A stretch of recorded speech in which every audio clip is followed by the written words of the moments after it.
Hello everyone and welcome to this book presentation about the Camino by Anya Niewierra.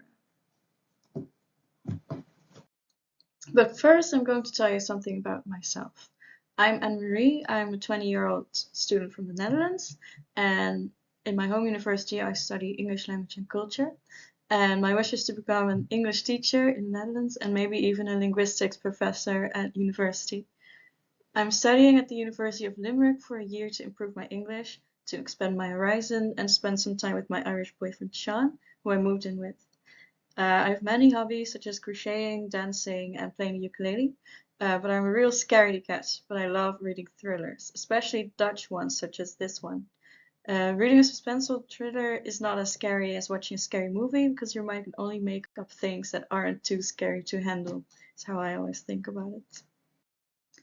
The Camino is a Dutch thriller written by Anya Niewierra, and it's about a Spanish pilgrimage called El Camino. So let me read the summary. The 44-year-old chocolatier Lotte Bonnet has been happily living in the south of Limburg, a province in the Netherlands, for years with her husband Emile, a refugee from Bosnia. But then Emile commits suicide unexpectedly after walking the Spanish pilgrimage El Camino, and Lotte stays behind. She is distraught, desperate, and full of questions. 11 months later, Lotte goes to Bosnia to spread her husband's ashes, where she finds out that her husband has been lying to her about his identity all this time.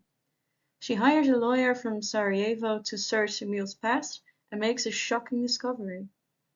In the meantime, Lotte decides to walk the Camino herself, in the exact same way Emile did a year ago, to find out what drove her husband to commit this awful deed. To her surprise, someone is following her, someone who doesn't want her to know the truth. So it's a very suspenseful thriller, and it's already very suspenseful and scary in the beginning, and it's very fast-paced and it never stops being suspenseful. I'll now read the prologue of this book, which I translated myself because the book is in Dutch and hasn't been translated in any other language, unfortunately. And it starts very in medias res, so it starts in the middle of the action. It's immediately suspenseful. Calmly, he removed his backpack, put it on the soft moss beside the path, and kneeled. The weather had been dreary all morning, but just that moment the clouds gave way to the sun. The sunbeams illuminated his backpack and the Camino shell seemed to shine, as if a higher power wanted to highlight this moment.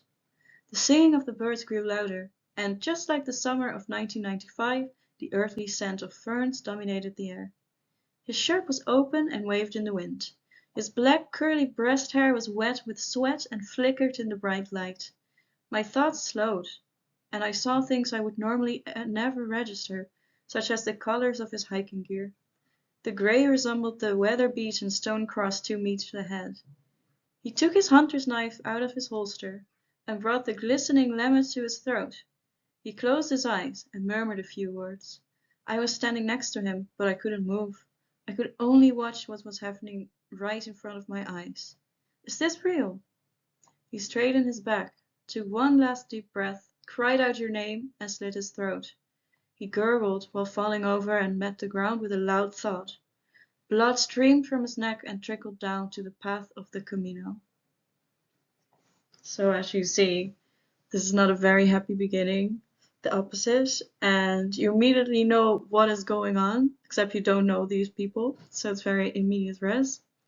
And it sets the tone for the rest of the book. And this is very accurate to what the rest of the book is like as well. And I really like this book and the ending as well. It's very unexpected, but I'm not going to spoil it. You'll just have to read it for yourself.